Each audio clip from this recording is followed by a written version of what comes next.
The ocean is calm, too calm for what waits beyond the horizon. It is the late 1980s, a time when the Cold War is at its sharpest edge. Armies stand ready across Europe. Missiles sleep in silos, prepared to wake at a command no one dares to give. Yet the true tension lies not on land, but at sea. For in the silence of the North Atlantic, steel giants prowl, watching, waiting, daring the other side to blink first. On this night, two of the greatest symbols of naval power sail toward destiny. The American battleship Iowa, the last of her kind, leading a surface action group of missile cruisers and destroyers.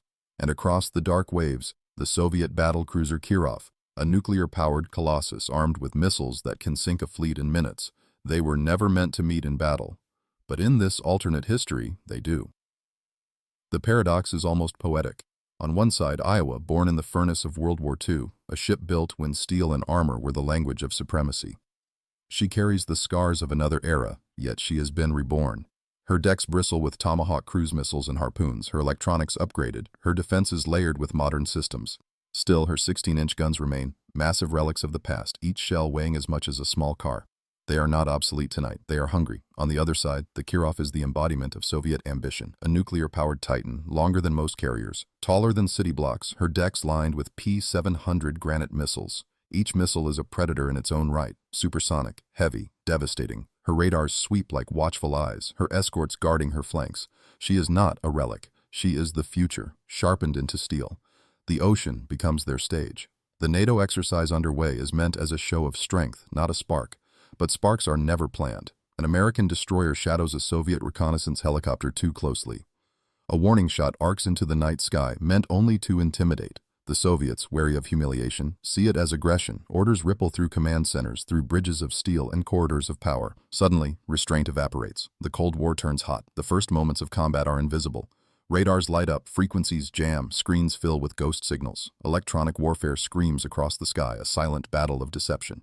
American sailors squint at scopes that flicker with false returns. Soviet operators bark confirmations, hands flying over consoles, building a picture of an enemy hidden in shadows. Then the shadows burst into flame. The Kirov exhales a storm. From her deck, Granit missiles ignite, climbing into the night in streaks of fire. They roar upward, then dive toward the Americans, flying faster than sound, heavy with destruction. Dozens at once, swarming, communicating, deciding which among them will rise high to direct and which will skim the waves to strike low.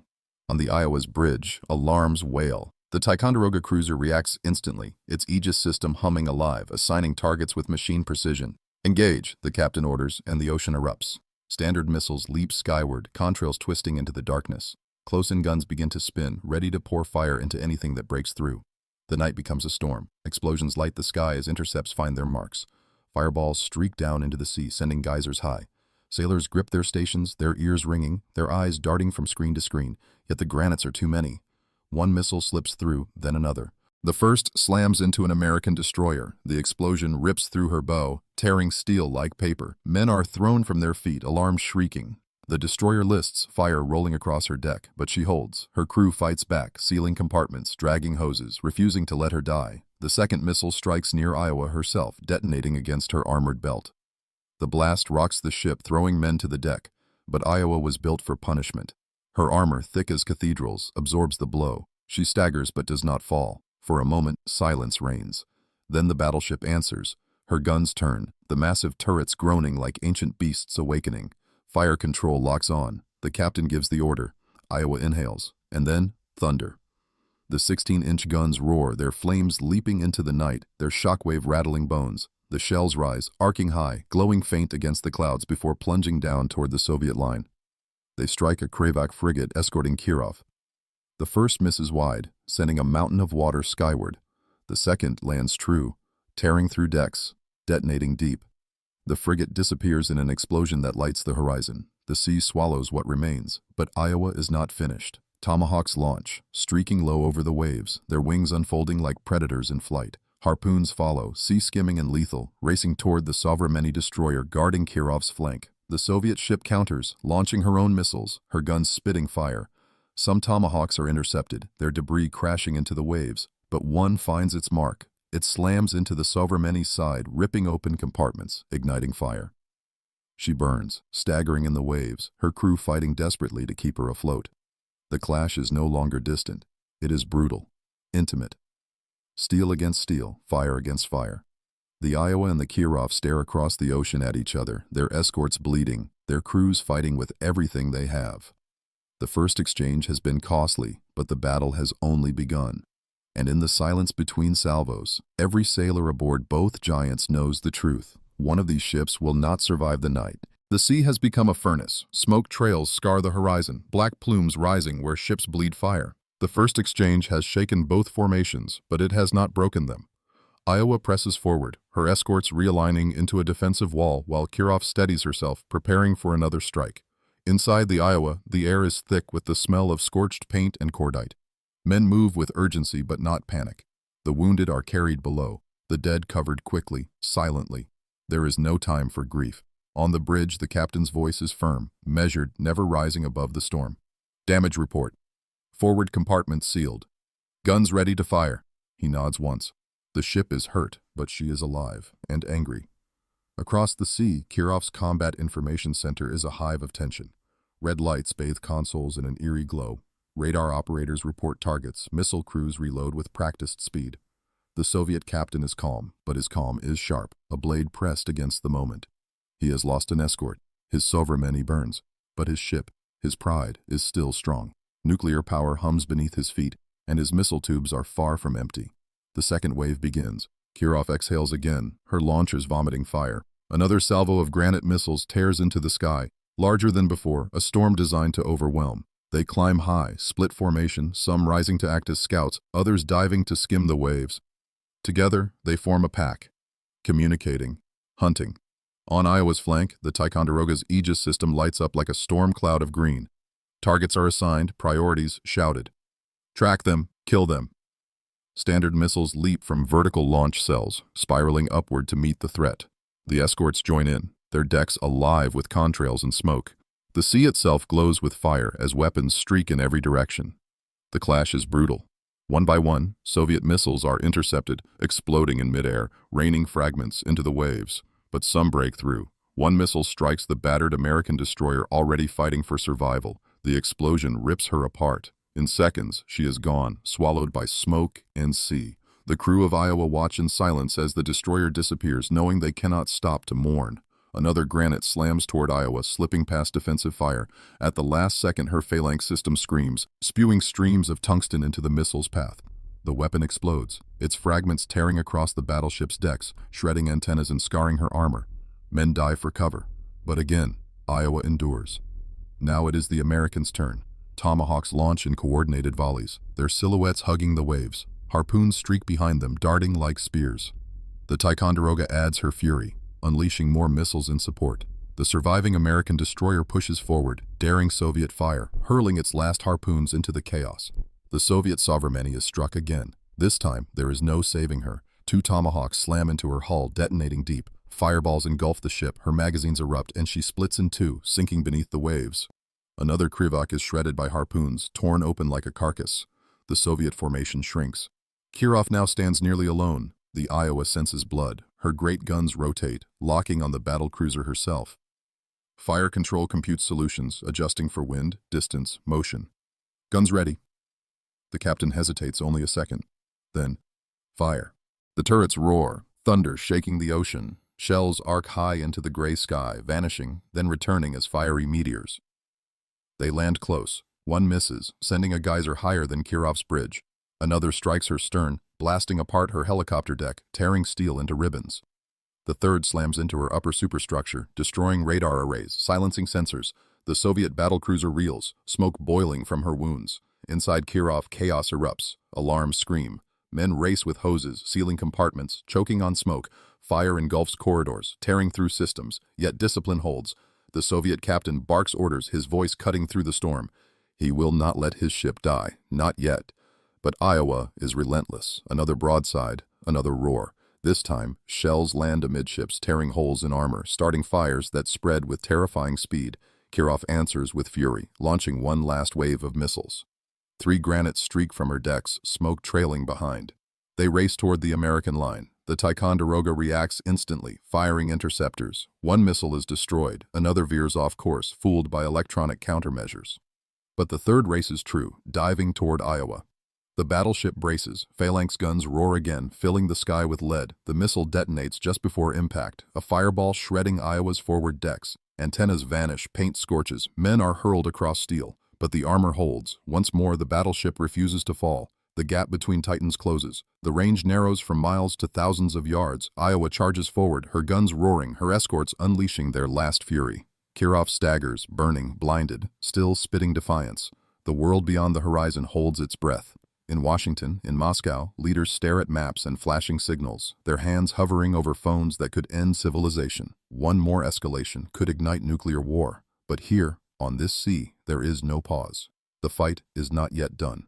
As dawn breaks, the two giants prepare for their final clash. Iowa steady, determined, her armor scarred but unbroken. Kirov wounded, bleeding fire, her radars gone but her pride intact. Both captains know the truth. The next exchange will decide everything. And every sailor aboard both ships feels it in their bones. The end is coming. One Titan will not see another sunrise. The first light of dawn creeps across the Norwegian Sea, casting pale gray across the smoke-filled horizon. The ocean heaves, wounded like the ships that cut across it. Kirov is burning, her hull scarred by American shells, her superstructure twisted and blackened. She lists slightly, her once proud silhouette broken, but not yet bowed. Iowa drives forward, battered but relentless, her escorts circling close, their missile stocks nearly empty. The duel is narrowing into its final brutal phase. Inside Iowa, the crew feels the weight of history pressing down. Every sailor knows this is not just another fight, it is a reckoning between eras. The ship was born in the age of armor and guns, but now she is proving herself in the missile age, showing that steel still has a voice.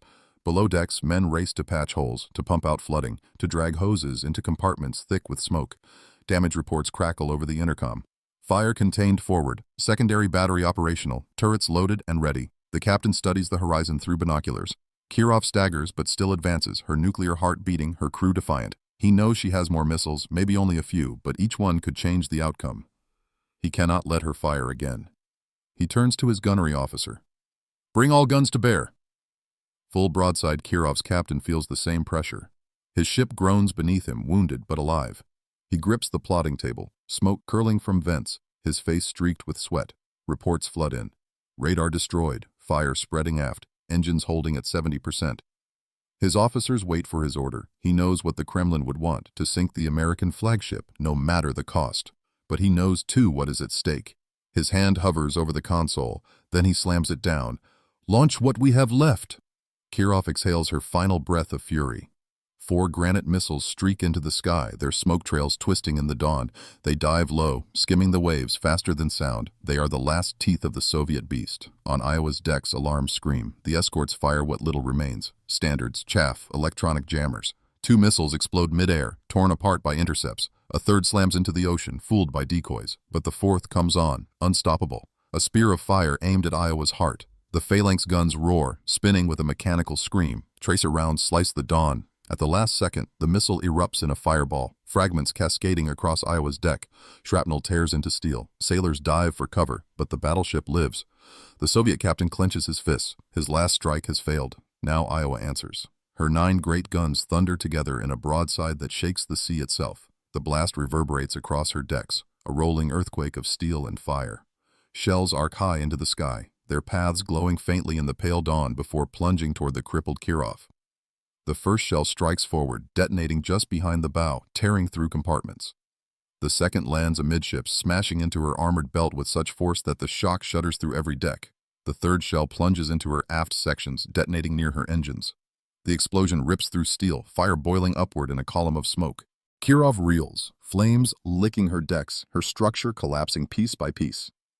Men scramble through choking smoke, sealing hatches, dragging hoses, but the inferno is too great. Her missile silos are silent, her radars gone, her guns unable to respond. She is blind, burning and sinking. Iowa keeps firing. Another salvo screams across the water. Shells smash into Kirov's superstructure, collapsing radar towers, shredding weapon mounts. The battlecruiser staggers like a giant brought to its knees. The Soviet captain grips the railing on his bridge as fire consumes the room around him. He orders, "Save the crew. Prepare to abandon ship." For the men of Iowa, the sight is both terrible and awe-inspiring. The monster that once threatened to obliterate them is collapsing into ruin. The sea around Kirov boils with explosions, her steel melting into the ocean. Lifeboats are lowered. Sailors jump into the cold waves, their figures swallowed by smoke and spray. At last, the final blow comes. A shell plunges deep into Kirov's hull, igniting her fuel reserves. The explosion is colossal. Fire engulfs the ship from bow to stern, a roaring wall of flame that splits the dawn sky. The Soviet battlecruiser breaks, her stern sinking first, her bow lifting high before sliding beneath the waves. The ocean swallows her, leaving only smoke, oil, and the cries of survivors. The sea falls silent. On Iowa, the crew watches in hushed awe. There are no cheers, no shouts of victory, only the deep, hollow knowledge that they have just destroyed one of the most powerful ships ever built. Damage control teams keep working, tending to fires, patching holes, carrying the wounded. The captain lowers his binoculars. He knows they have won, but he also knows the world has changed forever. The Kirov is gone. The United States stands victorious, but what comes next may be even more dangerous. For this was no skirmish to be forgotten. It was a duel between superpowers, and the world beyond the horizon will not ignore it. As dawn spreads across the ocean, Iowa turns her bow into the wind, steady and scarred. Her guns are silent now, her decks blackened, her crew exhausted. Yet she sails on, victorious. The Cold War has burned hot on this sea, and only one Titan remains afloat. The horizon is littered with wreckage. Oil slicks spread like dark veins across the gray water, reflecting the pale light of morning. Lifeboats bob among the waves, carrying shivering survivors in torn uniforms, their eyes hollow from smoke and fire. The Kirov is gone, swallowed by the sea, yet her presence lingers in every ripple and every column of smoke still drifting skyward. The Iowa sails slowly now, her engines reduced, her hull scarred. Blackened steel lines her flanks where the missiles struck. Her once proud radar masts are bent and scorched, and her forward decks are strewn with debris. The crew moves with quiet urgency, not the jubilance of victory. They carry the wounded below, bandaging burns, setting broken bones. They wash blood from steel with seawater hoses. And in the mess decks, sailors sit in silence, staring into cups of cold coffee, each man lost in the echo of what they have survived. The captain stands on the bridge wing, binoculars lowered at his side. His eyes linger on the lifeboats of Soviet survivors. He gives the order without hesitation. Signal destroyer, recover survivors. A nod from his officers. A moment later, American sailors throw lines into the sea, hauling cold, oil-soaked men from the waves. Some are too exhausted to climb. They are dragged aboard, trembling, coughing seawater. There are no enemies in those moments, only sailors who once faced death together. One young American seaman, barely 20, kneels beside a Soviet survivor, wrapping him in a blanket. Their eyes meet, and for a second, the war disappears. They are simply two men, alive when others are not. That fleeting humanity is stronger than any missile. News of the battle travels faster than the waves. In Washington, the Situation Room is alive with voices, maps spread across tables, phones pressed to ears. Some advisors cheer, "We've destroyed their flagship." Others pale, fearing escalation. The president listens in silence, his jaw tight. He knows the truth. The destruction of the Kirov is not only a military victory but a political earthquake. The Soviets cannot ignore it. In Moscow, the mood is darker still. The loss of the Kirov is unthinkable, a humiliation broadcast across the waves. Generals slam their fists on polished tables. Some demand retaliation, others urge restraint. One man, older, with weary eyes, says quietly, "One ship sunk is not worth the world. Do not let pride burn Moscow to ash." His words hang in the air, fragile yet undeniable. For all the rage, the Kremlin knows escalation would mean annihilation. The Cold War teeters, but the world steps back from the brink. At sea, Iowa's crew keeps working. Fires are extinguished. Antennas are jury-rigged with cables and welds. The smell of smoke clings to every bulkhead. On the mess decks, chaplains speak soft words, blessing the fallen. Letters are written for families who will never know the full truth. Official reports will speak of courage and precision, of professionalism and strength. But the sailors who were here will remember something deeper. The sound of thunder rolling across the ocean, the sight of fire raining from the sky, the moment when history held its breath. For the survivors of Kirov, the memories are heavier still. They sit shivering under American blankets, their faces pale, their eyes fixed on the floor. Some weep silently, others stare at nothing. One older petty officer whispers a prayer in Russian, clutching a cross. Another mutters the names of comrades lost, one after another, like a litany that will never end. The Americans do not understand the words, but they understand the grief. As Iowa turns toward home, the world's balance shifts. Analysts argue endlessly in think tanks and journals. Some claim the battle proves that battleships, thought obsolete, still hold a place in modern war. Others argue the opposite, that only America's overwhelming coordination and sacrifice allowed Iowa to survive the storm of Soviet missiles. Both are right and both are wrong. For the truth is more complicated. War at sea is not about machines alone, but about men, their decisions, and their willingness to endure. The legacy of the clash becomes a shadow across the Cold War. Moscow grows quieter, its admirals more cautious. Washington becomes emboldened, yet aware of the razor's edge. The world continues, but with a deeper fear of what could have been. Historians will one day debate if this battle shortened the Cold War or prolonged it. The sailors who lived it know only that it nearly ended everything. As the Iowa sails west, the captain stands once more at the railing. The sea is calmer now, its surface smooth as if to hide the violence of the night. He breathes deeply, the salt air sharp with smoke, and whispers to himself, "We came too close." He knows his ship will be remembered, not for surviving World War II, but for proving herself in a war that almost consumed the modern world. And for the men who lived that night, the memory never fades. They carry it in the way they walk, in the way they stare out at the horizon, in the silence that falls when thunder rolls in the distance. They know what they saw, two titans colliding, one sinking, one surviving, and the world trembling in the balance. This was the battle that never happened. Yet, in imagining it, we glimpse how fragile history truly is. One shot, one decision, one flare in the night could have turned rivalry into ruin. Iowa stands victorious, but her victory is more than steel over steel. It is the endurance of restraint, the choice not to let fire consume the world. And so, as the waves close over the wreck of the Kirov and Iowa sails scarred but unbroken, we are left with a question. If history had taken this path, if the Cold War had erupted into fire at sea, would the world we know today still exist? Or would the ocean's silence be all that remained? If you followed this story across the storm and fire, stay with us. There are more oceans left to cross, more untold battles that shaped what might have been. Join us as we explore the history that almost was, the history that still whispers across the waves,